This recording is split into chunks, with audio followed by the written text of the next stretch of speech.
Dalawang pulis din ang patay sa Caloocan matapos silang pagbabarilin umano na mga sinitang rider ng isang motorsiklo. Tinangay pa ng mga suspect ang mga baril at maging gamit ng biktima bago tumakas. Saksi si Steve Dailisan.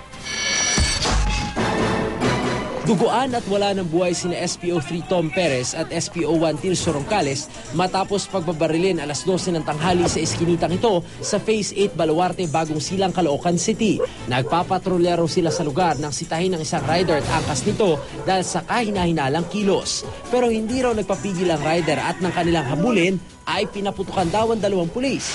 Sa investigasyon ng mga otoridad, nakilala ang mga sospek na sina alias Dondon at alias Caste na bawang residente rin di umano sa naturang lugar. May dalawa pa umanong kasabwat ang sospek. Naka-helmet po siya tapos namamaril po dun sa lalaking yung maputi po. Kaya Dondon po, hinabol po niya.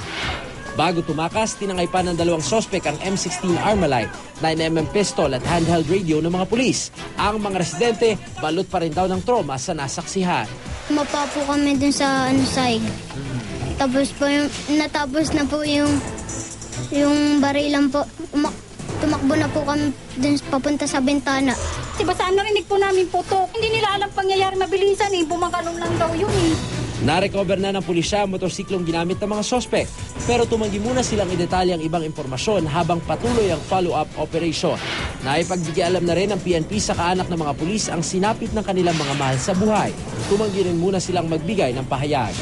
Ako, si Steve Dailisan, ang inyong saksi.